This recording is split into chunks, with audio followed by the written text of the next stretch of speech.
Thank you. I want to add a little bit more, okay?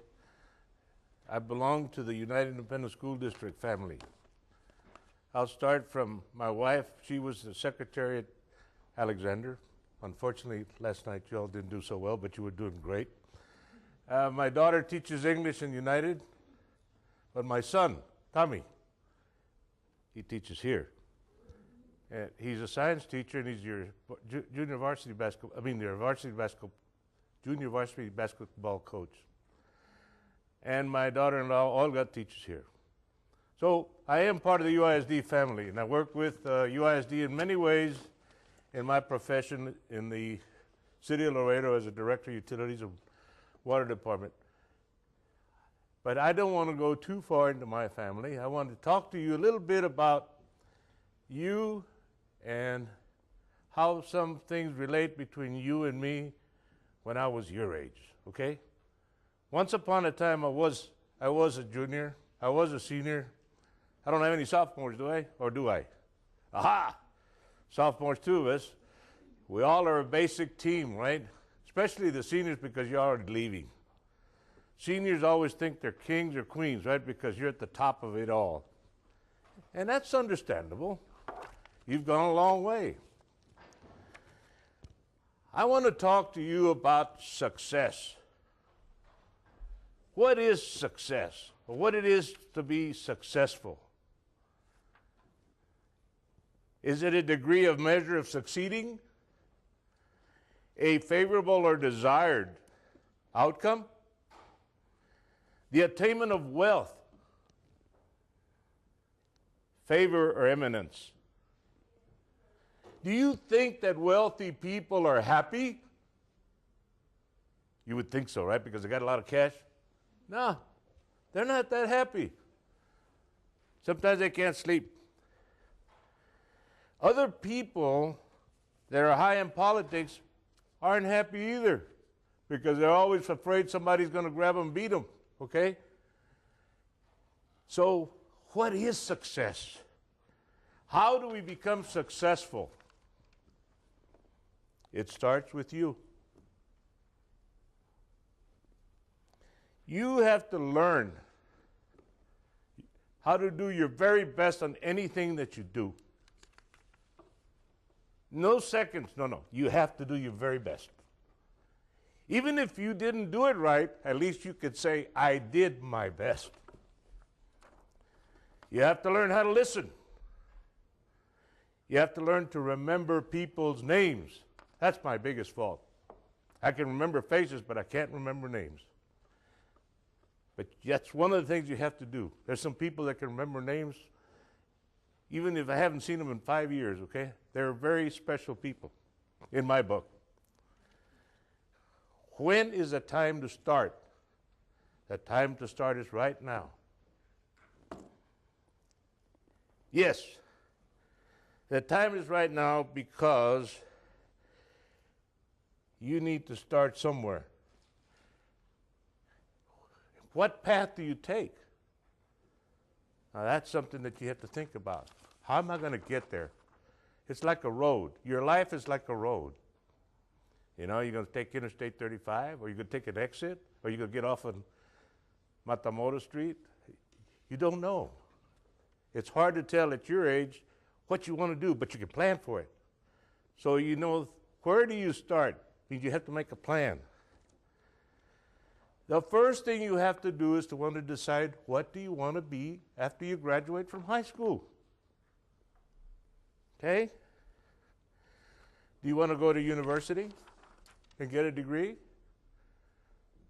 Do you want to go and learn how to do something with your hands, like a mechanic, like a carpenter, a plumber? Do you want to be a teacher, an attorney? Do you want to be an engineer, a business entrepreneur? Do you want to be a nurse? Do you want to be a doctor? There's a lot of things right now. Probably one of the strongest demands right now is to be a nurse, a registered nurse. There's a strong demand for that because people need health care. But that doesn't mean that that's the only career that's there. You got Border Patrol, you'll have Homeland Security. DPS, Customs, FBI. You know, there's all kinds of things that are available for you. And you need to think about what it is that you want to do. You can also select a profession, like I said, a mechanic, a carpenter, a plumber. There's nothing wrong with that. Why? I've seen people that are PhDs, okay? Either PhDs in education or PhD in doctors that, and I'll give you a little joke, okay? I've seen them, but I'll tell you a little joke. This doctor went to a sanitarium, you know, where people are a little mentally retarded. And after he finished visiting his patients, he left, and he found out that his tire had a flat. So he took all, you know, put the jack in, raised the car, took all the 4 bolts. It was a small car. Took the 4 bolts off, and he didn't put them in a safe place, and they rolled over and went into the storm drain and went down to the hole. And then he was walking back and forth, you know, and he was trying to figure out what he was going to do. And then this guy, crazy guy, supposedly, standing on the fence looking at him, and he's smiling at him, right? He says, "Hey, psst, psst. You talking to me?" "Yes." You go, "Why don't you take a bolt out of the other 3 tires and put those 3 bolts in the tire that the bolts that you lost?" And the doctor said, "Wow, what are you doing in here?" "I'm here because I'm crazy, not because I'm dumb." But the joke is you can be overeducated sometimes and you lose common sense. That's my point. Okay? There's things in life, and that's why I say about mechanics and carpenters and plumbers, there's people that need to do things for us because some of us are not gifted with our hands, right? And folks, that's how do houses get built. Okay? So it's a very good profession. The only thing about certain things that require a lot of hard labor is that when you get to be my age, and I'm 70 plus, okay? Not quite 71, but 70, is that I can't do what I used to do physically. So it pays off if you have some type of education, some type of work, that you don't have to be loading asphalt or loading 100-pound bags of cement or something like that. Now that I made just a little point there about common sense, do you have dreams?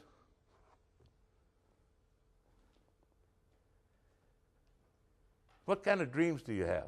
Every one of us have dreams, okay? We always dream that you want to be something. Sometimes you don't want to tell anybody because it sounds ridiculous, right? But you do.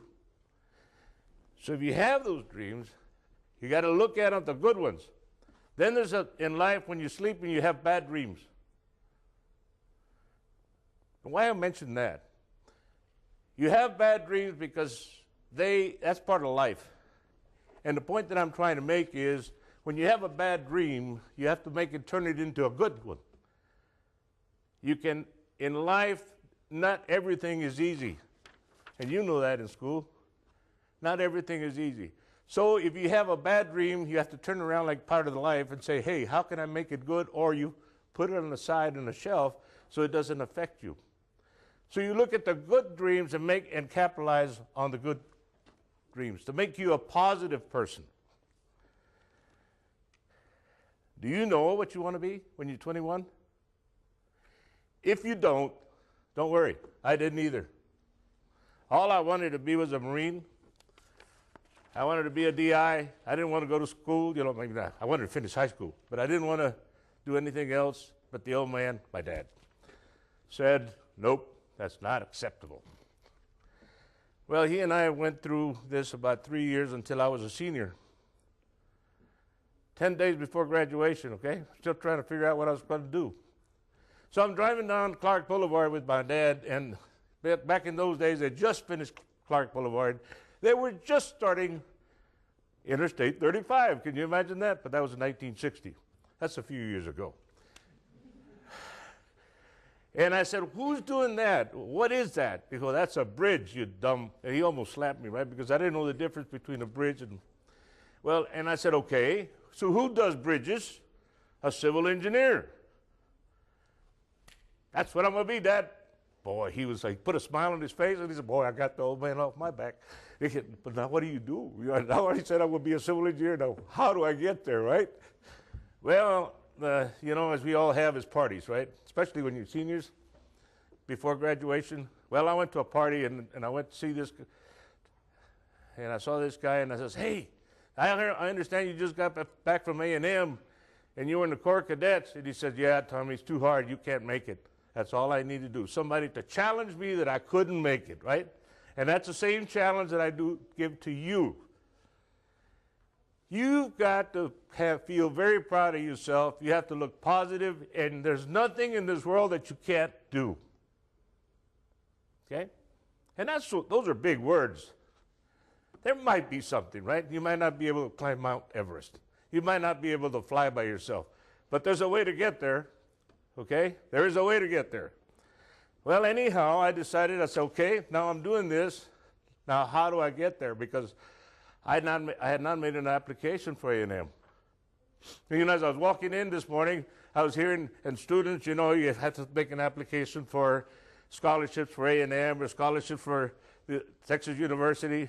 Sometimes it's hard for me to say that, Texas University. But anyway, I'm an Aggie, okay? So, but the point is, I was listening to those comments, and I said, wow, that's great. The school is preparing the students to think about it. Well, I went to A&M to summer school, and I took a college entrance exam. Back in those days, that's what it was called. And I got called back in about 3 weeks, and the guy said to me, you're pretty good. I said, great. He said, you're in the top 87% in chemistry and top 85% in math in the whole nation. I said, really? That's great. Am I in? No. You got one big deficiency. You have a minus 0.18 in English comprehension. That means you're not gonna make it, son. He said, well, will you give me a chance? Well, he did. And that summer I was taking 2 courses, engineering, drawing, mechanics, and English. I didn't have a problem with engineering mechanics, but I had one big problem with English, okay? But I passed. And then then my school days started, right? You think everything's going great. Well, for some boys, it happened to me. Sometimes it doesn't happen to girls, right? But I had a girlfriend. This was in my junior year, okay? So I got in scholastic probation because I was seeing her too often. I was driving to Denton every 2 weeks, so my grades went. So in those days, it was called a C+6. So that means if I didn't improve my grades, I was going to get kicked out of college in my second semester of my junior year. So my dad, in those days, parents got the grades, okay? Nowadays, I think that you all get the grades. But in those days, my dad got the grade, and he drove over to College Station just to talk to me, okay, about my grades. And he asked me 3 questions. He said, are you sick? I said, no. Are you dumb? I said, no. Is it a girl? I said, no. He walked away and he says, you figure out which one of those 3 it is and do something about it. And every time that he would go see me, he would take me to lunch and stuff. He did not this time. He just went back. Well, wherever he went, he probably had a business trip. And I said, man, the old man is a little upset. Well, I picked up the phone that night and called my girlfriend and said, you know, I'm sorry, I can't see you until June or until my grades get better. Well, you know what happens when that. My girlfriend said, well, okay, well, bye. So we lost her. Anyway, my grades got better, okay?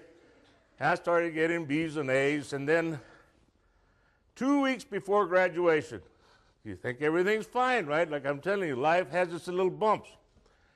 2 weeks before final graduation, here I was, ready to become a second lieutenant in the Marine Corps. I still managed to do something to stay in the Marine Corps. I was going to get my civil engineer degree, but I had the final on the glass menagerie. It's an English course. The only time in my life that I felt like cheating, okay, looking at what the answers were, I know you never think about that, right? It's the only time I felt like cheating because I knew that I didn't know what I had read, okay? I thought it was a bunch of glasses and God knows what it was. It took 30 years later for my daughter to tell me what it was, but I flunked the course, got a 69, and I had 2 weeks to go. So what do? You go back. You go back and think and ask for something, right? You're never too proud to ask for something. I went and made an appointment with my teacher, and I said, you know what? I made a very serious mistake in my life. I thought math and chemistry and geometry was the most important things there was. However, I'm beginning to realize that I've made a very serious mistake. English is the most important thing because if I don't learn how to read, write, and talk, then I can't communicate. So, sir, if you can give me that 1 point, I would really appreciate it. And I'll tell you what, if I'm ever successful, or even if I'm not successful, whenever I get a chance to go to a high school or talk to any student, I will tell them that English is the most important thing. He gave me the point. And I graduated, right? So I kept my promise, right? English is the most important thing. And for some reason, young men have the biggest problem there. So, I give you a little bit of story, right? Now, let's get back to you. Where do you start again? You have to make a plan. You decide on a career. You never give up. Never give up. I have a little poem that I'll wait for later, but you never give up. You concentrate on your weakest points and improve them. Try to get a scholarship. That always helps. Make a financial plan as to how you're going to get yourself educated to the level that you want to be. Never feel too proud to ask somebody for help. There's always somebody else out there that might have gone through the same problems you did, or they already figured it out. Do your very best in everything that you undertake. Achieving your goal is part of being successful. You must also respect other people for what they do, and you should give them credit for what they do when they do it right. Remember, you can achieve your goal with the help of other people. That's why we all have friends, right? Because the friends help you get there. Some of you study together because that way you learn better. That's the way it is. That's the way it is when you grow up too. A little older, right? I can tell you more about my life, but that's where I'd like to stop. And I'm going to save something for the very end about what I call don't quit. But I wanted to also show you a slide presentation of something our city is doing in water. And why do I say water? Because when I decided to be a civil engineer, you know what my dad said? Study water and sewer. And I did. I listened to him. Well, as I went through my life, I went to Vietnam, came back, I ran his business. We had to close the business, and I had to go to the closet and pull out my degree that I was a civil engineer. And then I started working for Del Mar. And then I started working for the city of Laredo. And I was in charge of the water system. What a coincidence, right?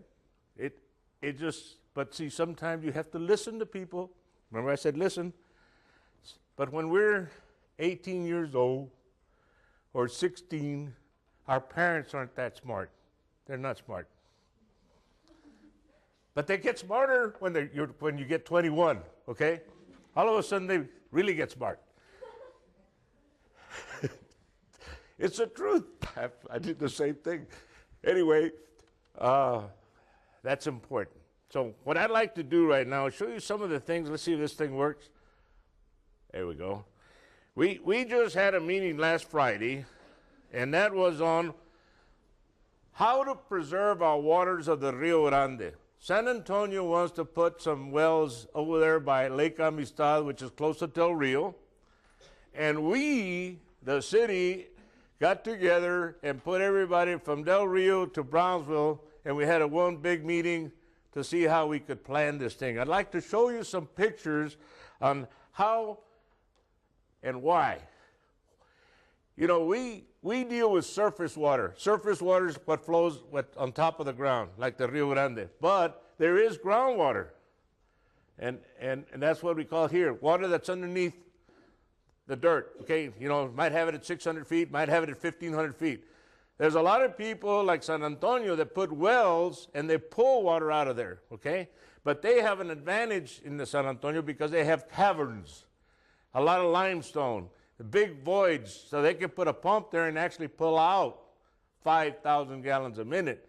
We don't have that luxury here. Our sands are too tight, and the best you can do close to Lake Casablanca is 350 gallons a minute. So, now let me see. Oh, I got to point this way. This is the area that we talked about. You know, I said Del Rio, but Del Rio's right here because this is Maverick County, this is Eagle Pass, and you come Webb County, that's Zapata and all the way to Brownsville. These people here, Cameron County, Hidalgo, Jim Hogg, Star, and Willacy are about 1.5 million people, okay? We're only about 250,000 in, well, maybe 270,000 in Webb County. But the majority of the people are down there, and this is where most of the crops are being planted, and that's where most of the water is being used. Sorry, let me turn this thing off. The first thing we tell everybody is turn your cell phones off. Okay, here we go.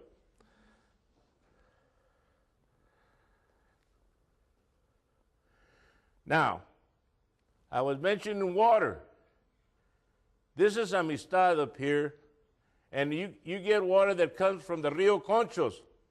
Do you know where Presidio is? You know where Big Bend is? If you know where Big Bend is, you go west, and Presidio is a little bitty town, you know. You can, with the blink of an eye, you pass it. But there's where the Rio Conchos comes in and discharges into the Rio Grande. And that's where the Rio Grande is born again. The Rio Conchos is the one that provides most of the water for us.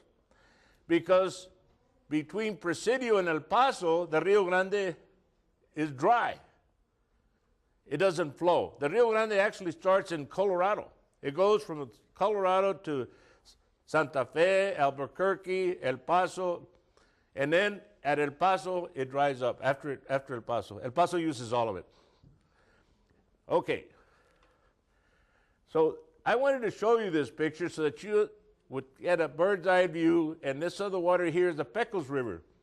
Pecos River starts in New Mexico, and it goes down to Fort Stockton and ends up at the Rio Grande above Amistad.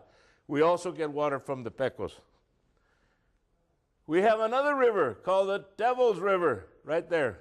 Can you imagine? Did you know a Devil's River existed? Anybody? Very few people, even grown-ups, didn't know there was a Devil's River. That's the name of it, Devil's River. And it has good water, and it is discharging for us, part of the Amistad. We live from that water. And we have what we call municipal water rights that are where?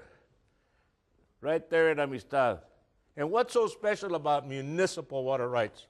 They're guaranteed. They cost twice as much money to buy. But for us, we have 2.5 years of savings of water up there. That's why we are fighting or trying to preserve our water and being against San Antonio. Not because we don't like San Antonio. San Antonio is a great city. But it's like somebody wanted to take the food from your house. You don't want that, right? That's the same thing from us. This is one of the things that I wanted to show you is the picture of an area that starts way up there at Amistad. And Amistad does a lot of service to all this community. That's about 2.5 million people. And that's not counting the Mexican side. On the Mexican side, you have Nuevo Laredo. Nuevo Laredo is about 600,000 people. And I'm just going to go to the big cities. Reynosa, between 800,000 to 1 million. Matamoros is another 500,000. Those are the big cities. There's a whole bunch of other cities there. That's how many cities depend on the Rio Grande. So, this is part of my job, right? This slide presentation has about 37, but this picture tells you all where we get our water from and how important it is. And yes, they tell you that the Rio Grande is one of the most polluted rivers. Yes, because the Mexican side doesn't have the sewer treatment plants that we have. And we, in Nuevo Laredo, actually United States, paid for that plant. And they're operating, which is good. It was for our own health and our own good. But every big city in the Mexican side has to have a sewer plant. You know, a sewer plant is, anything time you talk about sewer, and I can talk for hours on sewer, but I'm not going to do that. It is very important to treat sewer. Why? Because when you treat it, the water that you discharge is actually cleaner than the water that you pull out of the river. And that way, that water is good for the person downstream to drink. As a matter of fact, the city of El Paso recycles the water. They treat it, they treat the sewer, they put it through a tertiary treatment, another treatment after that, and they pump it into the ground, and then they pull it back out because they don't have enough water. Water is one of the most precious things there is. And with that, I don't know how much time I have till when? 5 more minutes? Okay. Now that I've given you one side of philosophy, the other thing, my actual work, right? We also design subdivisions. How do you make sure you don't get water or run out of water, and how you make sure that when you flush the toilet, it doesn't come back up to you and it goes down.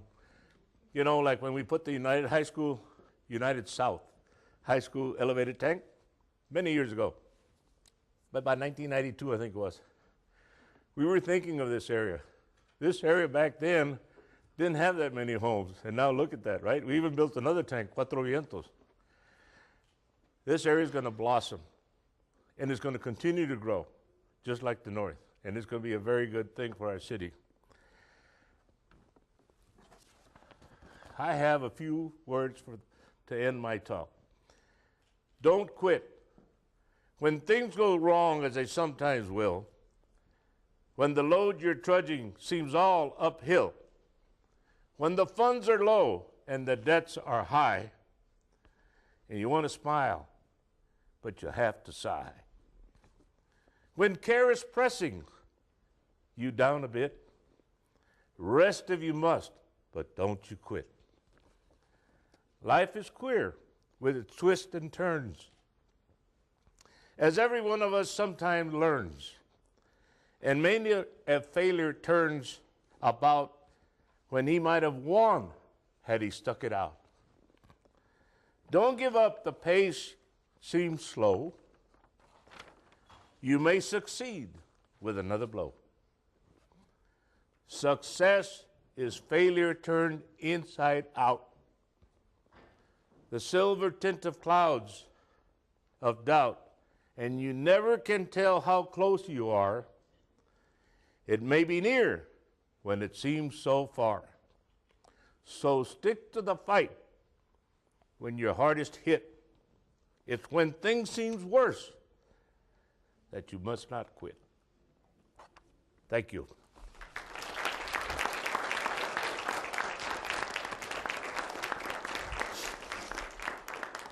If you have any questions about water, I will be happy to give you. If not, you've been a great class.